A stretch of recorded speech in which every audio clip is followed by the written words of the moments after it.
This video is part of our Women Working on the Road series. This series is designed to help you get on the road by giving you ideas for ways you can support yourself while traveling.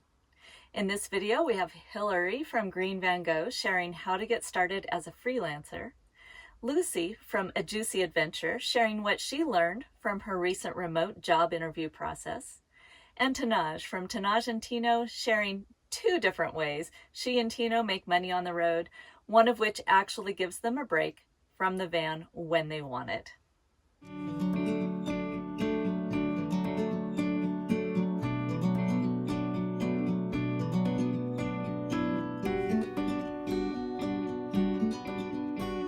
If you are interested in making the jump to freelance work, really focus on your online presence. So put yourself in the seat of a potential employer and, develop your own website, have a portfolio, even if it's not, design work or something you're doing, just something to showcase what you have done.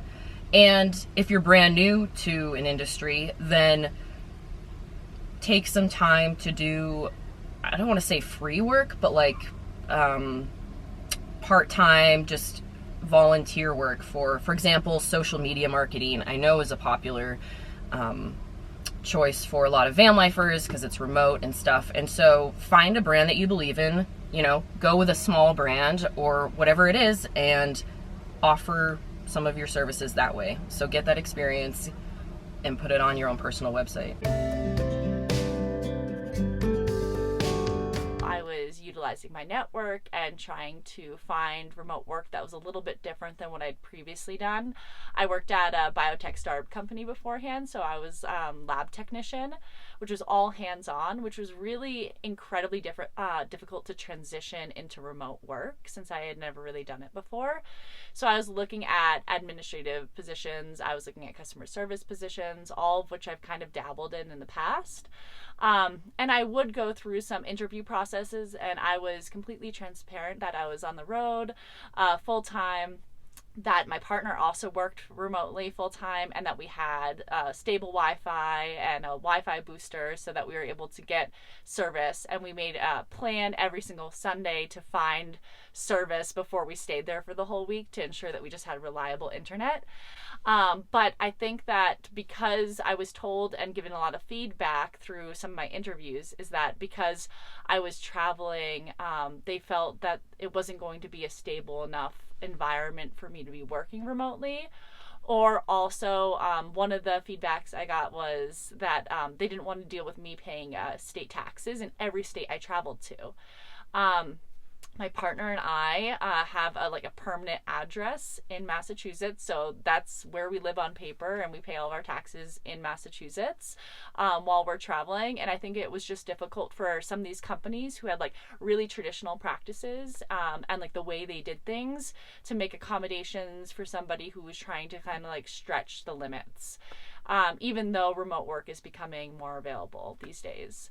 I also had difficulties with applying for remote positions and then going through the interview process only to find that in the future they may request that I would have to come back into the office.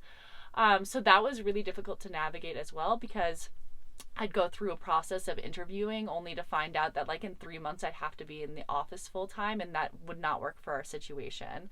The best way that I was able to kind of first and foremost, I was completely transparent about my situation because this is so integral and a huge part of my life. I needed the people who were going to hire me, I needed to know that the companies knew my lifestyle and supported it. So I was able to utilize my network to find a job that is completely open about me working remotely as long as I have stable Wi-Fi. And I think that the reassurance of telling them that my partner has been working remotely for the last 5 months on the road and usually gets better Wi-Fi than some of his colleagues that live in more remote areas of the country was a reassuring factor that then led to my employment there. I thought going into the interview process that the fact that I did the van build and then I was traveling would be advantageous to the interview process and like job hunting process, because I thought that it showed that I was like determined and like would follow through on a project. Like I started the van build project thinking it was only going to take 3 months, and it took 7 months, and I had to learn a variety of skills and like learn on the job. And so I thought that those skills like really enhanced like my just my flexibility and like project planning. And so I thought that that would be like looked at as like, wow, like she had a mission and she went through with it. And then also just like my ability to travel remotely and have that kind of flexibility, and like yearning for a different lifestyle. I guess maybe that was a bit naive to think that this would be like looked at as advantageous, because I found more often than not that it was something that was looked down upon when I was going through the interview process. Still wanted to be as transparent as possible, so I'm glad that I stuck with it and that I found a job that is really accommodating for my situation and is going to be remote indefinitely. Yeah. I was actually teaching in Malaysia online, and once we moved, we realized that this is actually something that we can do from anywhere. So as long as we have a good Wi-Fi connection and I have a great background, then I can teach from the road, and teaching from the road has been absolutely amazing. So the way that I set up my layout, I had teaching in mind. So that's actually one of the reasons that I decided to add the extended countertop, because what I can do is I can just turn my driver's seat around, I put my laptop on the countertop, and that's my classroom. The way that I got into teaching online was through a friend, actually. She introduced me to a company by the name of Go Kids. There's multiple companies out there. You just have to do some research. So there's VIP Kids. If you have a bachelor's degree and a certificate in teaching, which is something, the certificate in teaching is something that you can get online in maybe 30 minutes. So yeah, that was it was very interesting. What it is it's just a recap of things that you've already learned in college. So as long as you have your degree, then you'll be great. So another thing that we do while we are on the road is we house sit. So we've actually been house sitting for the past 5 years, and the site that we use is trustedhousesitters.com.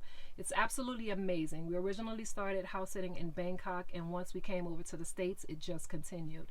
So now we just actually got off of a house sit for 2 weeks, and I think that adding house sitting to our van life has been essential for our well-being, because sometimes being in a van can become a bit overwhelming. So the house sit actually gives us a chance to stretch our legs and wash clothes and, just do things like that. Or if we're not somewhere where we have great Wi-Fi, house sitting actually allows us to get more work done with even better Wi-Fi. Hilary has a great article on her blog that you should check out, green.van.go, that dives deeper into finding your remote position, and you can find the link in the description below. And I'm sure you'll want to follow these women, so you can find all the links below. If you found this video helpful, please share it. And if you'd like to see more van and rig tours, van life tips, and other information to help women get on the road, subscribe and hit that notification bell so you don't miss any upcoming videos. Your thoughtful comments really help the channel reach others and enhance the conversation. And if you'd like to join in deeper conversation and get help with your nomadic plans, I invite you to join our Facebook group, Gal Adventurers. This is Joni with the Galavan. Enjoy your journey.